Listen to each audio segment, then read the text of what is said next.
در حوزه دریای زرافشان نیروگاهی برق آبی ساخته می شود. قطار مسافربر در مسیر تاشکند دوشنبه راه اندازی می شود.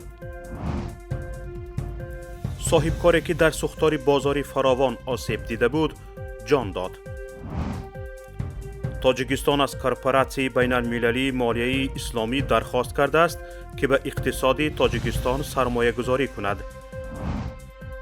ایالات متحده آمریکا تاجیکستان را باز هم متهم به نقض حقوق دینداران کرد. ورزشگری محاربه آمیخته سیمومین مدیف بنابر مشکلی حجت‌ها از روسیه اخراج کرده می شود. شرح خبرها. شام دیروز امامعلی رحمان و شوکت میرزیویف رؤسای جمهوری تاجیکستان و ازبکستان به طور مجازی با پخش تگمه رمزی برای آغاز تطبیق لایحه مشترک میان تاجیکستان و ازبکستان دایر به ساختمان نیروگاه‌های برق آبی در حوزه دریای زرافشان اساس گذاشتند. در این باره دفتر اطلاعاتی رئیس جمهوری تاجیکستان خبر داد. گفته می شود متخصصان هر دو جانب برای بنیاد نیروگاه‌ها با اقتدار عمومی 320 میگاوات مرحله های اساسناک کنی تکنیکی اقتصادی لایحه و دیگر کارها را به انجام می رسانند. در اثنای این مراسم مجازی در محل ساختمان نیروگاه دهه یاوان ناحیه عینی تاجیکستان رهبریت وزارت و اداره های مربوطه متخصصان و مهندسان ساحه انرژتیکی دو کشور شرکت کرده اند. همچنین بنا به اطلاع خبرگزاری پادرابنا.uz در بریفینگ مشترک پرزیدنت های دو کشور گفته شده است که ازبکستان و تاجیکستان از 20 ایون یک قطار مسافربر را در مسیر تاشکند دوشنبه راه اندازی می کنند.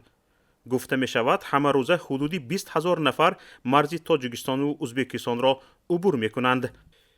در پی مذاکرات جانب‌ها درباره تشکیل دالان‌های نوی ترانزیتی و بنیاد انفراساختار معاصر لوجستیکی، افزایش حمل و نقل هوایی، راه آهن و اتوبوس به موافقه رسیده‌اند. تاکید گردید که در چهارچوب سفر رسمی رئیس جمهوری تاجیکستان به ازبکستان با نظر داشتی نتایج همایشی تجارتی و اقتصادی، طرح‌های سرمایه‌گذاری و اقتصادی به مبلغ بیش از 1 میلیارد دلار عملی خواهند شد. صاحبکار محمدی سنگوف که در سوختار بازار فراوان شهر باختر بیش از 90% بدنش سوخته بود، ساعت 4 صبح امروز جان باخته است. طبق اطلاع طبیبان محمدی سنگاوی 50 ساله در بازار فراوان دکان داشته است و وقتی برآوردن بارش بالون گاز کفیده آسیب دیده است. بازار شب 1 ایون آتش گرفت و در نتیجه 12 نفر آسیب دیده، صاحبکاران زیاد پول دکان و محصولات خود را از دست دادند. وزارت کارهای داخلی تاجیکستان شام 2 ایون گفت سوختار به دلیل رسش کوتاهی ناقل‌ها در یکی از آشخانه‌های بازار سر زده است. آتش گرفتن بازارها در گوشه‌های گوناگون تاجیکستان سالهای آخر زیاد اتفاق می‌افتد. مقامات در چند حالت گفتند که رعایت نکردن قاعده‌های بی‌خطری سبب آتش گرفتن بازارها شده است. اما در همه حالت جبران زیادی رسیده به صاحبکاران و برقرار کردن تجارت آنها از مسئله‌های بحث برانگیز باقی مانده است. تاجران در بعضی موارد حالت‌های برقصدانه آتش زده شدن بازارها را از احتمال دور نمی‌دانند. دیروز در دوشنبه مسائل گسترش همکاری‌ها میان جمهوری تاجیکستان و کورپوراسیون بین المللی تجارت و مالیه اسلامی بررسی شد. وزیر رشد اقتصاد و سودای تاجیکستان ذوقی زاده با رئیس کورپوراسیون بین المللی تجارت و مالیه اسلامی هانی سلیم ملاقات کرد. طور مرکزی مطبوعاتی وزارت رشد اقتصاد و سودای تاجیکستان خبر می‌دهد ذوقی زاده به رئیس کورپوراسیون بین المللی سودا و مالیه اسلامی با پیشنهاد سرمایه‌گذاری به بخش‌های افضلیت‌ناک اقتصاد ملی جهت جلوگیری از تاثیر خطرهای احتمالی به بخش‌های اقتصادی و اجتماعی تاجیکستان، اینچنین در رابطه با جاری نمودن تحریم‌های غرب علیه بعضی از شریکان تجارتی مراجعت کرد. هانی سلیم آمادگی خود را برای تطبیق لایحه‌ها و همچنین تحکیم منبع‌های همکاری اظهار داشت. قابل ذکر است که تا امروز کورپوراسیون بین المللی تجارت و مالیه اسلامی طرح‌های سرمایه‌گذاری را به مبلغ 164 میلیون دلار عملی کرده است. حالا در تاجیکستان 3 طرح کورپوراسیون بین المللی تجارت و مالیه اسلامی به مبلغ 24 میلیون دلار عملی می شود. ایالات متحده آمریکا تاجیکستان را همچنان در ردیف کشورهای مایه نگرانی خاص نگه داشته تنقید کرده است که حقوق دینی در تاجیکستان تا به حال پامال می شود.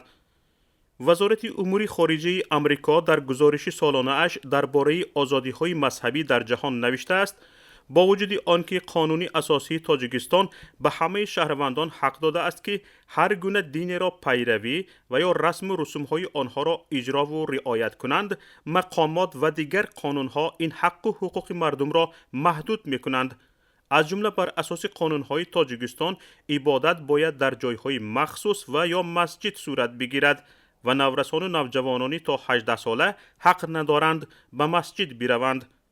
در گزارش گفته شده است که مقامات تاجیکستان سال 2021 همچنان نمی‌گذاشتند که افراد به صف سازمان‌های دینی که افراطی و تروریستی می‌شمارند بپیوندند و در گزارش از رویه‌های اخوان المسلمین و سلفیه نام برده شده است.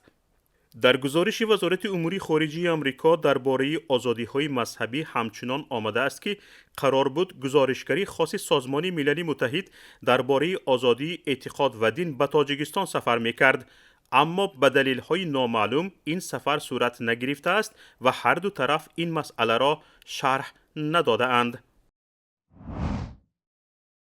ورزشگری محاربه آمیخته سیمومین مدیف که با نوار اینترنتی مسکو مترو لیوبلین رابطه مشهور است، بنابر مشکلی حجت‌ها از روسیه اخراج کرده می شود.